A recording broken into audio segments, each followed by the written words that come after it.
I spent my life living across a lot of different parallels. I grew up in America. I have a Vietnamese mom. I have a straight mom and a gay dad.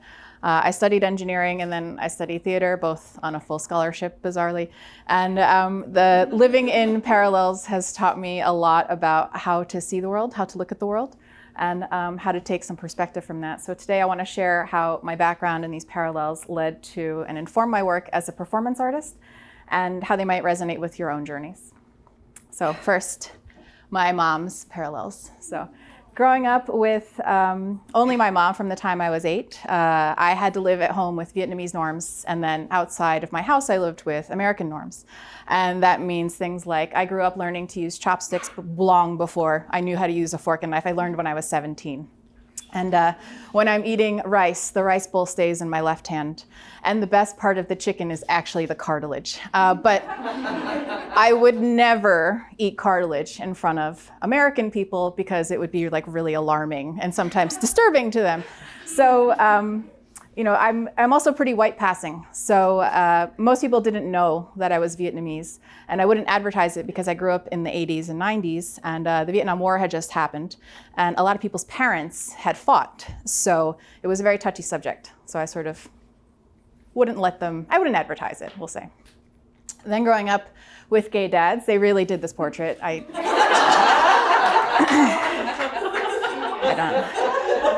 don't know how to explain that, but my dad taught me a lot about how to be analytical. He taught me to play chess.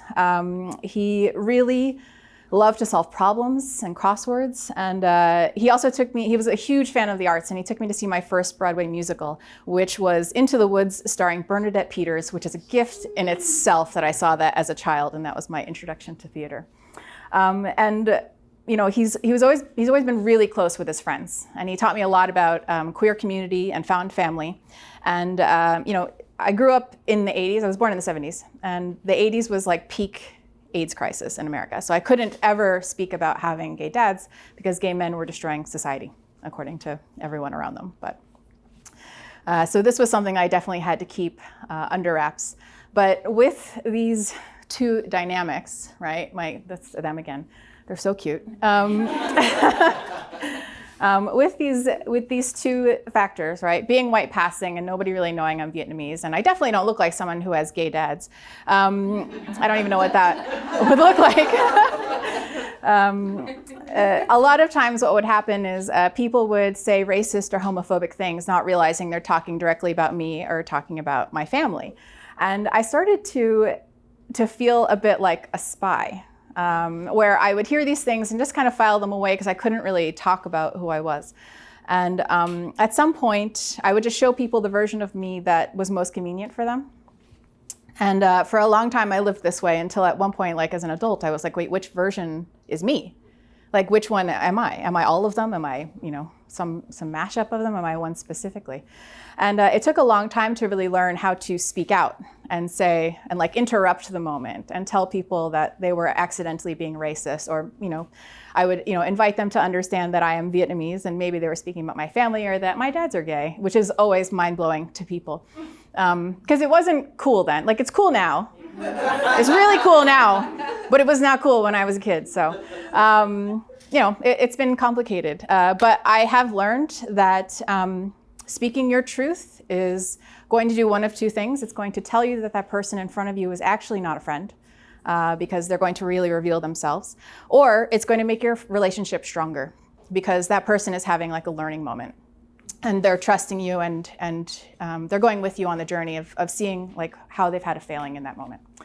So, and then also I want to briefly mention my journey. I studied engineering. I was very analytical. I had 3 full scholarships out of high school to study engineering. I chose one. 2.5 years in, I was like, I am way too funny to be here. And so I went to another college to study theater.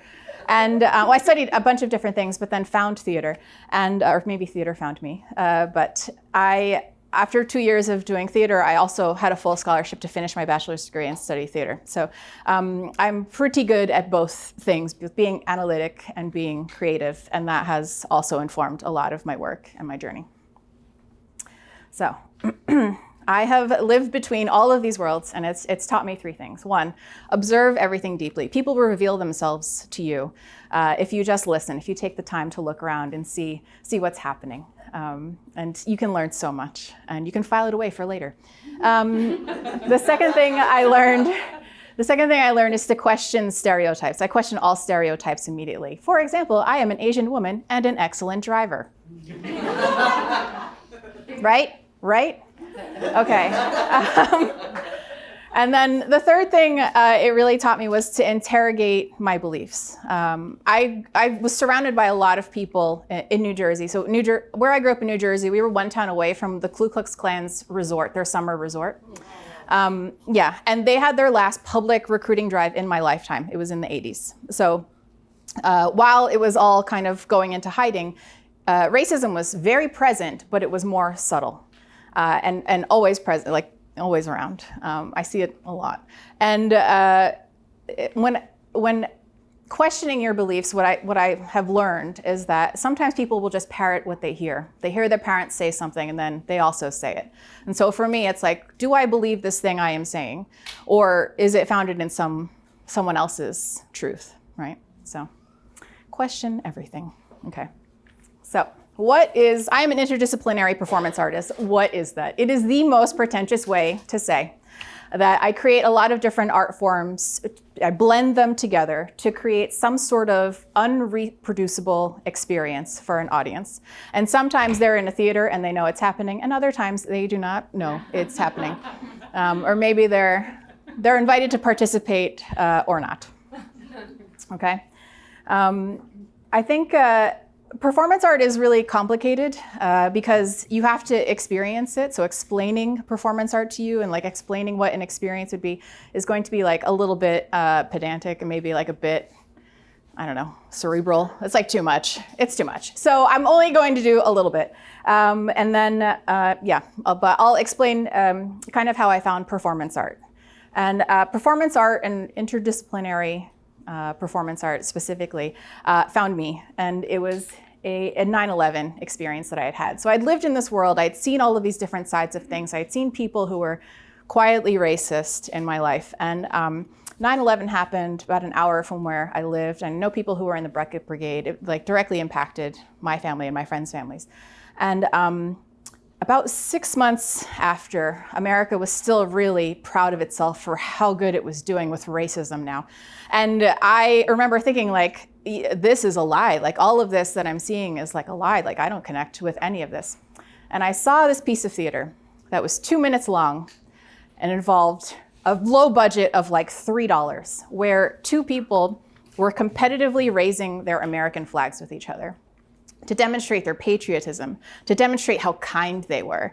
And I was like, this is what I feel. This is what I see. I see this, this world where we're showing receipts for kindness, and that's like missing the point of kindness, right?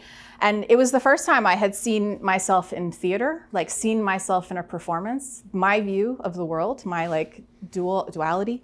And it spoke to me incredibly deeply. It's been 24 years since I saw that piece. I still think about it all the time. And I was like, I need to create this. This is the kind of art I want to make in life that makes people feel something and feel connected to the world around them. So finding performance art meant that I found a place where I could be all the versions of myself in one. And I could make you look at something that's, engineering, maybe something that's theater, maybe something that's making fun of art and mainstream world. And when I'm creating performance art, I really want to make you do one of three things. I either want to make you laugh, I want to make you feel something and be moved to action, or I want to make you feel like you have connected with another human in this moment. Because like all of life is basically these tiny moments where we connect with each other, right? Before I do that. So there's moments that I'm talking about that you've experienced in your life, these kinds of moments where you feel something that's incredibly fleeting, right? And we bear witness to each other in seeing all these moments. So as an example, if you've ever been on the train and you locked eyes with someone and then you like smiled and then you like looked away and you were like, oh my God, is this person like in love with me? And like you look back and they're still looking at you and they're still smiling and you have like all of these emotions like, I'm in a relationship, should I really be flirting on the train? And then the train stops and they get up and they leave and then you're like, lost, like what happened? We just had a breakup, like why are you, like you can feel this whole cycle of emotions in like 15 seconds, right? And that for me is like a very tiny piece of performance art. You and one person shared a moment that you cannot recreate. You could not reproduce that if you tried. And it was very real to you. Like you really felt something for a moment and it's gone now. But it was there, right? So that's what I tried to create, not that moment specifically, but that's what I try to create, like these kinds of feelings when you're experiencing performance art. So I have written more than 100 pieces of performance art, and they touch on a wide variety of subjects, racism, sometimes it's Georgia O'Keeffe, sometimes it's male toxic masculinity, sometimes it's testicular cancer, breast cancer, like whatever it is, it's on a wide array of topics. I write about the world as I am experiencing it, or like my life specifically. And these are 6 titles that I have chosen from my repertoire, and you only get to know one. So the first number I hear will be the one I tell you about. 3 is the first number I heard. Good choice. Okay. So 3 is called Sausage Fest.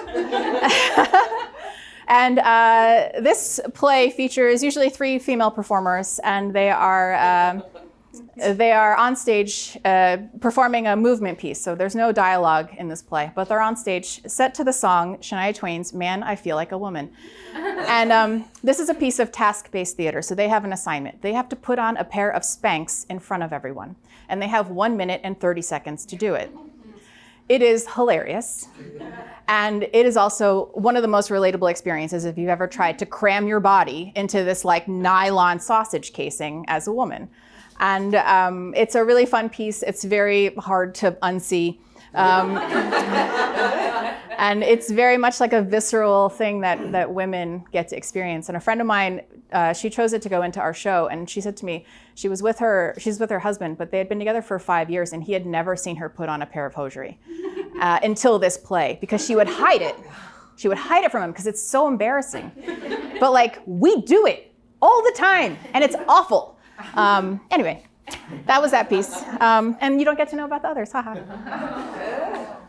Okay, so I wanted to perform something here, but I was like, that would be a bit false because it's not really a performance art event. So what I did was I chose to watch you. I watched you come into this room.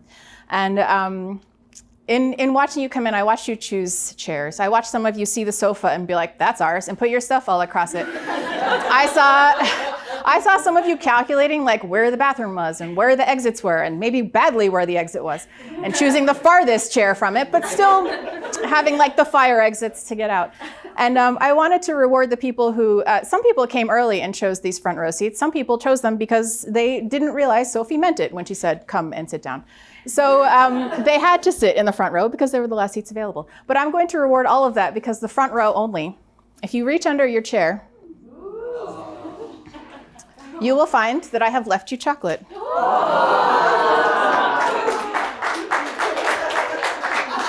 not a magic trick. Yeah. And I did that because I wanted the front row to both feel like a little bit special that this had happened to them, and maybe have someone who was the last person to choose the center seat regret that they didn't sit in the front row. No, you made your choice. But this is like, how many of, I saw some of you have this battle of like, where is the bathroom and what if I have to pee? And like we choose our seats and it doesn't matter to the presenter like what you're doing. I know the second row is like, I want to see the screen but also be able to look at my phone. Like I know, like we do all of these things. We have these tiny moments where we're making choices, and then this choice represents us.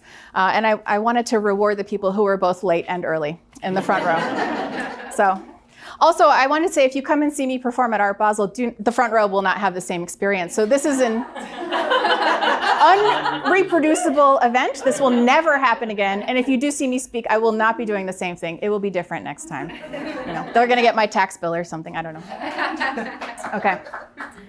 So that is the experience. And then the other thing I like to think about from performance art is that we are witnessing each other. And there's this other side, which is like less in a theater and more in real life, where I talked about like being on the train. Sometimes you pull up to a car and someone is doing all 4 parts to Bohemian Rhapsody. Like you get to see them, and it's funny. It's funny to them, right? They're like, oh, I've been caught. But like, it's also human. Like we see each other living our lives, and we're here acknowledging that. And sometimes, especially when people are lonely, you forget that like this human experience is what connects you back to reality and grounds you and makes you feel valued and connected to people in the world. So I really enjoy witness theater, like witness performance. And by that, I mean, if you've ever seen me in Lausanne, you have probably seen me during a 10K or a marathon. Because I go to these things and I stand with signs and I shout at people, okay? Right, like, and the reason is, that was a triathlon. So it started here. This is the New York City Marathon in 2009. I went to the halfway point and I saw the elite runners pass by me. It was like 10 seconds, not even 2 seconds, and they were gone. So they couldn't hear me yelling funny things, which was like sad and annoying. But I waited. I stayed there until the whole of the marathon had passed me. And what I realized was those people at the back, those are some incredible stories. I saw people carrying a child with cerebral palsy to raise money, to raise awareness. I saw a man dressed in a full rhino costume, which had to be like, 35 degrees inside of there, running the marathon. It was taking him like 7 hours. And you see the people doing runs with the blind, like you see the guide runner with the blind person. You see these incredible stories, and then you just see people who are like really having a fight with themselves about whether they want to be there. And you can just run a marathon. You can just go outside and do it today. But when you sign up to a race, you're asking to be witnessed. You're asking to be seen, right? You're asking for a record that you are here on this earth and doing something. And that is why I stand there. I wait until the last person has passed me, and I shout really encouraging things at them. And sometimes they lock eyes with me, and I know they needed it. And other times they're like, I didn't want anyone to see me today. And I'm like, that's okay. That's okay too. Like, take from me whatever you need. But I will shout to them that I'm proud of them and that I see them doing this. And it's really powerful, both as like a person who once took 6 hours and 37 minutes to do a marathon. I was alone and behind the death ambulance. So I had to like catch it to finish, but it turned out I had internal bleeding, and that was why it was taking me so long. I know, different story, different speech. But it's really lonely at the back, and the only person you can hear is your inner monologue telling you to just go home. So I try to be there until the end, until I see the last person pass by, so I can tell them that I'm really proud of them for still being here. Okay. I also broke my ankle in 2022, and this was a really hard journey for me because I'm pretty active, and it was like a real turning point for me. I became severely depressed out of this. I was told, like, while in this hospital bed at the CHUV, I had a 2-week stay with a view of the lake. I was told I would never run a marathon again. I was told I really shouldn't run more than 10K again, and this was so depressing to me. And I felt like I was now 80% of the person that I used to be. And that's dumb. That is like a dumb thing. I needed to feel it. I needed to feel it and to be sad and then to get over it.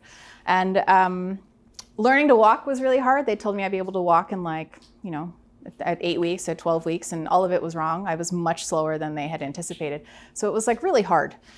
And I got so depressed, and I thought I didn't have value in the world. And then my friend Teddy, who's here, said to me, like, why don't you talk to my mom, who's an organizational psychologist at IMD, who thinks you're neat and also can maybe give you like a bit of a pep talk about what you're doing with your life. And she asked me, when do you feel like you're most like yourself? When do you feel like you're at your best? And I said, well, I'm solving some huge logistical complex problem that like not everyone can do, and like I have some bizarre special skill. And she was like, okay. I had just lost my job also at the limit after you have an accident. Like 3 months later, I was let go. So I wasn't working, and super depressed already. And Teddy's mom said to me, you can just do that. You can just go solve a problem. And I was like, oh, that's like a great point. So basically, I say this to say, I am great at telling other people they're doing great. I'm terrible at telling myself I'm doing great. I'm like the worst person on the planet. I can't believe you chose me to speak. But it was this moment that I had with Teddy's mom that made me kind of, flip the script on my own narrative I was building about myself. And I decided, like, sure, I'd never win a marathon again, but like, what could I do? There's like a million things I haven't even tried. I haven't tried archery. Haven't tried to break a Guinness World Record, right? Whatever. Why not try one of those and see what happens? See if I fail. See if I do it. And I decided to try to break a Guinness World Record. The New York City subway system is like a modern marvel of engineering to me. I've always found it to be like one of the most beautiful things in the world. And in my head, it always looks like this. This is 1 second represents 3 minutes in the system. So you're looking at a system that is moving 4 million people around New York City every day. And it is so beautiful and so interesting. And there's 472 subway stations. And I decided I was going to try to break the world record for this. It's, normal Tuesday. First I decided I was going to try to solve the problem. First I was going to see, like, looking at this map, right? Looking at all of these stations, could I find a way that would break the record? And I was like, I don't know, maybe. I just decided to download all the publicly available data, which is 540,000 lines of data from the New York City MTA, put it into a spreadsheet, started working through it, looked at Wikipedia pages for subway stations, and eventually I figured out that I probably could. I probably found a route that was going to work. That was like maybe 90 minutes faster than the previous guy. So I spoke to my surgeon and my physio, and I said, can I try this? And they were like, we don't know, to be honest. If you go outside today and you start running, you can see how you do. So I went outside and I ran 50 meters my first day. I hadn't run in about 8 months, and I had a bunch of metal in my ankle. So obviously I was going to be like quite slow because 100 grams of metal is a lot. I ran 100 meters the second day, 200 meters the third day. I built up to where I could run 3 kilometers without stopping. And I decided I would just book my flight. And I wanted to try. Like, I wanted to do this piece of performance art solely for myself. Could I visit all the subway stations and take the Guinness World Record? The first time I tried, I was unsuccessful because there was a track fire directly in front of my train. The second time I tried, someone stepped in front of a train and it shut down all the lines. That time I was about 12 hours in. The third time, I was 20 hours in, really dehydrated and tired, and I ran down the stairs to a station and dove onto a train very dramatically, only to realize it was going in the wrong direction. So 20 hours in, I messed that one up. And then I decided I was going to come home. Like, I didn't want to hurt myself again. And I had 45 people in a WhatsApp group who were following along on like broadcast only. I can't with WhatsApp groups. So you want to message me, you do it, but I'm not making you message everyone. So I went home. I told them I was done, but I wrote this love letter to this experience because for the first time since I broke my ankle, I didn't think about my ankle. I was just running downstairs without, thinking about that this was broken, that I can't do this. I just was running around I was so overtaken by the problem that I had forgotten all of these problems that I had previously. And it was such a beautiful moment to me. And I was really pleased. I'd never had more fun. It's so nerdy, I know. But it was like the most fun I'd ever had. And one of my friends, my friend Brian, wrote to me privately and said, why aren't you trying again? Like, is it the dog? I'll watch the dog. Stay in New York, try again. And I was like, I looked to see how much it would cost to change my flight. It was like practically free. So I was like, okay, I'll stay one more day. Spoiler, Brian did not watch the dog, but I stayed. And that Monday, April 17th, I started at 2:42 a.m. at Far Rockaway. And I took the Guinness World Record. Thank you. 22 hours, 14 minutes and 10 seconds, with 2 bathroom breaks. That's your first question. Yeah. So, I went the wrong way. So my 3 takeaways for you. Reframe your negative self-talk. There's another side to the coin. Like, look at the parallel, look at the other side and see what it is that you can do. Maybe you cannot run a marathon again, but there are so many things that you could try that you've never even tried. You can still be great at something. We're always evolving. I think, as we age, it's very easy to reminisce about who we were and want to, I want to be the person I was before I broke my ankle because I wouldn't have this memory living in my body. But it's really dangerous to think that way because you can't find out who you will become if you're really tied to who you were. And I play this game with myself. When I wake up in the morning, my ankle is really stiff and it's near impossible for me to walk the 3 meters to the toilet. So each day I wake up, and if I'm mad at myself that I had this injury, I flip the script and I pretend yesterday I was 90 and I just woke up from a terrible dream and I get to relive the next 45 years of my life in this body. Because even in 5 years, I will wish I was in this body. But it's better to just celebrate that you are here and this is how you are. And it's a great place to be wherever you are in your life. And then my 3rd takeaway for you is live as all your contrasts, live wholly as yourself. If someone says something that's overtly problematic to you, let them know, maybe nicely, maybe not nicely if you're just done.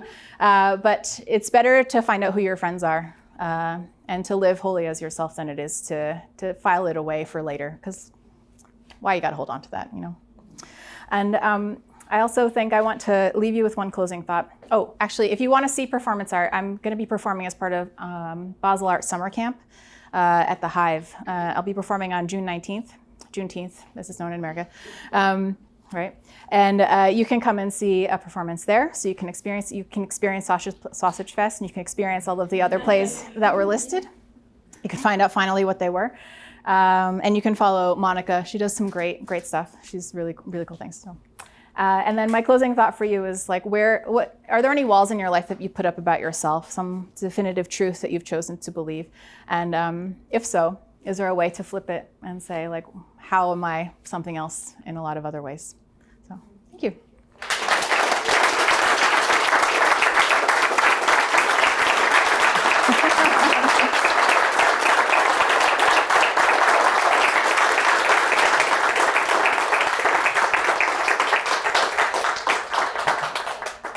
You seem to be giving a lot of energy, here today, and your daily work is about giving energy. How do you recoup that? How do you get back energy? How do I get it? Yeah. I mean CrossFit. No. A lot of things. Spending time with people, spending time with friends, and doing informal storytelling. The way we just talk to each other and really connect. I think if you are friends with me, you know that I am not interested in what you think of the weather. I'm interested in you, and I want to know you. And a lot of times I'll be with a friend, and I'll be like, I feel like we haven't talked about how you are. So one more down, one level deeper. And honestly, going to races and cheering for people gives me so much joy. It gives me so much energy. My poor partner, the first time I forgot there was a race in town, and then we went down there and I saw it and I was like, put the dog at home, we have to go cheer. And she was like, what are you talking about? And then, it's one runner coming for every 3 minutes, and I'm still like, you got this. But that brings me so much joy, those sorts of things. And witnessing people in the world, witnessing those little moments, when someone almost falls, and they have a whole internal monologue about how mad they are at themselves. Those moments I live for. I live for seeing, and not just having someone fall, but having a shared moment with someone and witnessing them and reminding them that they are here. And I almost fell the other day, and I laughed so hard that everyone around me was like, that was dumb. That was not the correct reaction. But yeah, I live for these little moments of humanity we share. Kate, this was so much fun. Thanks. I didn't know your work, so it was a pleasure. But it does seem like a lot of what you do is super human-based, let's say.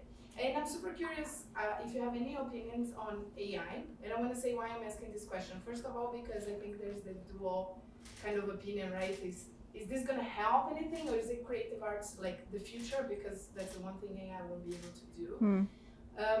And the second thing that I wanted to ask this about is because of your family history and stuff, and we know how much AI is still biased towards racism, sure is, etc. So I just wonder if you have any thoughts on it and how it may impact not only you but the future of creative arts. Yeah, I think no one will be surprised to hear this. I love and hate AI simultaneously. It can do a lot of things that are great. So a friend of mine had a question about her visa status and whether or not she would be eligible to stay here after something happens. And I wrote into AI and I asked, and it gave me the answer that made her call a lawyer so that we could address this immediately. Google would have taken me 3 days to sort through all of that. So that was amazing. I don't know, AI is like not so great at creative stuff. Like I saw a piece yesterday, a woman was trying to use AI to make a visual and it made her topless for some reason. So I think there's still, I think creative arts are so important and also so specific to a moment in time. And you can't, it's always gonna be a bit behind. It'll be taking what is happening and learning about it later. So to be the creative person is still going to be like so incredibly valuable and important because we're living presently and we're adapting and learning as we grow. So I love and hate it. Short version. Anything else? Can you talk to us a little bit about like when you have an idea for a performance and how you get to the point of being like, okay, this is ready for other people to see? Yeah. And like what that feeling is like for you? Sure. So I was in New York Neo Futurist. It's a performance art ensemble in New York City for 2 years. And then I started a theater company in London called the Degenerate Fox. And you pitch a play on Tuesday, that play goes into production on Friday. And so you have to, and each week our show would change. So you would be writing every week about what was happening in the world. So it's never ready, is my answer. It's never perfect. And part of that is like the audience experience, right? So I think it's better to do 80% and get it out into production, get feedback, and then revise, revisit, for the next performance. That's how I think about it. I mean, like I wrote your chocolate under the chair moment yesterday and ran to the store to buy chocolate. I had also planned like a bunch of other things, but like they weren't going to work with the timing. So it's you just try stuff. I don't know, get it out there. It's better to get it out and see what happens than to like work on something for a long time to me. But all of my pieces are actually quite short, so yeah. Yeah, hi. Have you attended Creative Mornings before? For sure. Spoken before? No, this is my first time speaking, but I've been to 2 talks. I saw your talk, photography, yeah. And I saw another talk, the one on stop motion. Yeah, I think it's, I'm an interdisciplinary performance artist, I said. So seeing the other arts and how I can take inspiration is really important. One of the plays that you didn't get to see, that you didn't get to hear about, is about Georgia O'Keeffe, and I'm really inspired by her. And so that I one time wrote a play where I constructed a 2-meter high Post-it note flower in tribute to Georgia O'Keeffe. So I see other art forms and I take inspiration and then create something new. How do you find the performance art scene in Switzerland? I haven't. No, that's not true. So I don't see it a lot. I haven't seen a lot here. I've been to see Marina Abramovic's retrospective in Zurich on its opening day, no big deal. But I had seen it previously in Serbia, so. But like local performance art pieces, if I haven't seen one that was like staged in French or something yet. Usually I travel to see theater. Like I look for the artists who I really like, and then I will go see them wherever they are. It just seems like going from New York to London to Lausanne, there might be some difference in caliber in terms of performance art. Caliber is a complicated concept when it comes to performance art because most of it is like, here's the thing about performance art, okay? It's meant to make you feel something, and sometimes that thing you feel is confusion, and that's okay. That's okay. That's still an experience that you are having. So it doesn't matter if it's like taking place in a basement to me. Like people are doing something they love and I will watch that all day. Yeah, but I mean, I'll go see any kind of performance I can, like drag shows or, I mean, karaoke is its own kind of performance art. You know, all of these things are people just like trying to do something and I'm there to witness it. So I see it kind of everywhere. Anything else? You mentioned your background in engineering and Yeah. how your dad taught you how to be analytical and all. Yeah. And I believe often art and this analytical mind, they're often seen as non-coexisting. How do you see that, and how do you see that your engineering and the analytical side, how it actually helped your art? Yeah, I love it when people say like, are you right-brained or left-brained? Because my creative brain is like, oh, I'm definitely a creative brain, and my analytical brain is like, that was disproven in 1993. You know, we can be all of these things at one time. I think my engineering background has helped me construct really complicated things. I had a piece where I was basically human mobile, and I was balancing all of the facets of my family from like a screw that I was holding with my teeth. That was really helpful because I understood a lot about the physics. And I know it's so weird that I study differential equations and I'm a performance artist. Anyway, things like that. But then also, I really love science and I will honor it sometimes in my work. So I wrote a play about Pythagoras, you know, the Pythagorean theorem. So the a squared plus b squared equals c squared. That guy is a murderer.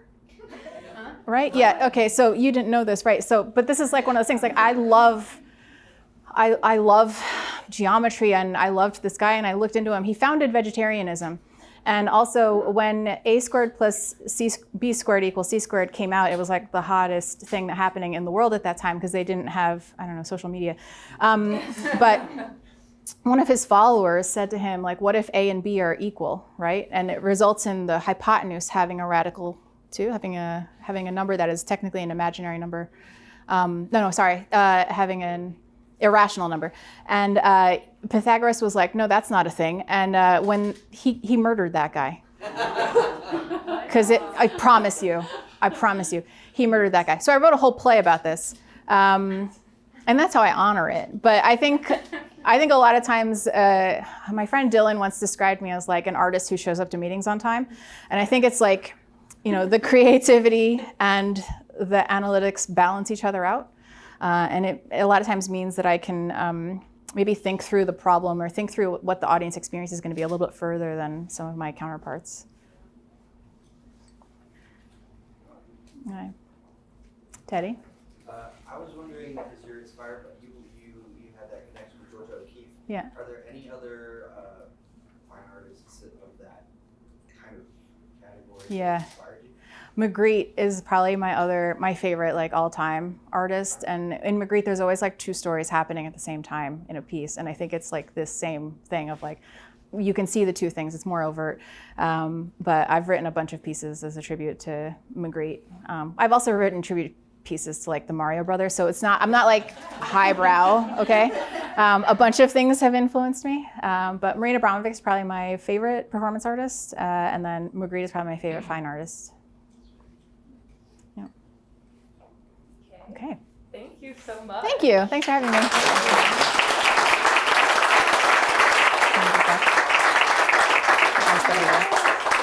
Well, thank you everyone for coming. Thank you, Kate. When I first met her and we talked about New York and the Metro line, I do remember you told me this. I was one of the people who guessed, like I was the person who guessed the amount of time you took as the closest. I don't know if she just told me that to make me feel better, but I was really proud. But I don't remember what I said, maybe 20, I think I said. Yeah, you said something like that. Most people guess like 8, and I'm like, no. I think living in New York, you see, and it's actually amazing you even did it because there are so many delays and I don't know how you managed that. So it's amazing. And your story is amazing. So thank you so much for covering it.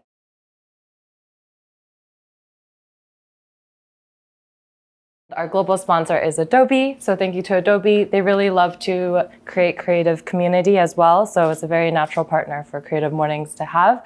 And they're the ones who, you can see all these Creative Mornings around the world. They're the ones who help fund a lot of the expenses we have on like a global level, the website, all of the HQ team. So thank you to Adobe. Hello, I'm Janan. I am one of the co-founders of CoSpire along with my husband, Lucho. And we've been open for a little over 5 years. I say we're more than a co-working space because we're also a community. We also have events. We also thrive on the connection between humans. So we do rent office space. We have 2 offices, one private office that's available. So if you do know someone or a team of 4 who is looking for a private office, it is available.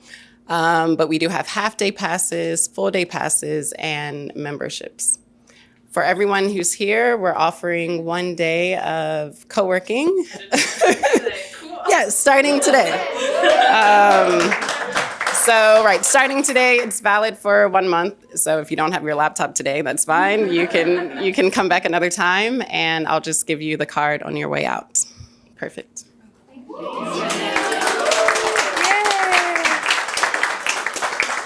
Thank you. And then I want to also thank Sleepy Bear. So they provided the filter coffee today in the big vat. So we're very lucky we have like a Sleepy Bear, who's the first specialty coffee shop in Lausanne, and they're located Sugach. They were able to create this coffee for us this morning. So thank you to Sleepy Bear.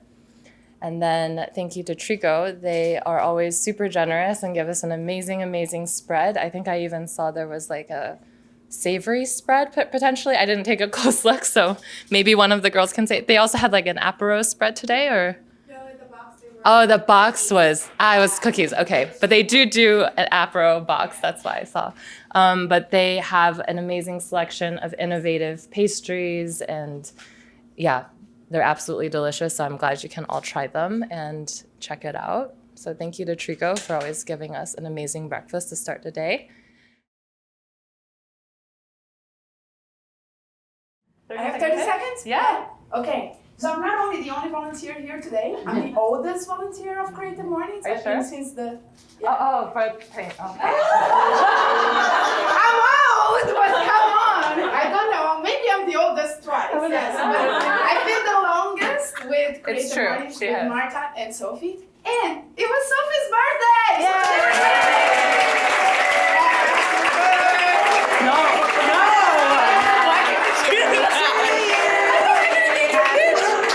Oh my God. Happy birthday, dear Sophie. Happy birthday to you.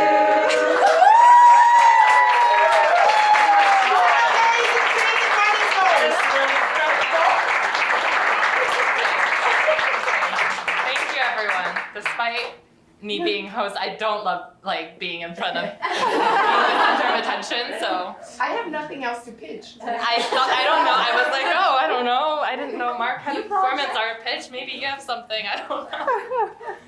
Ooh, thank you, everyone.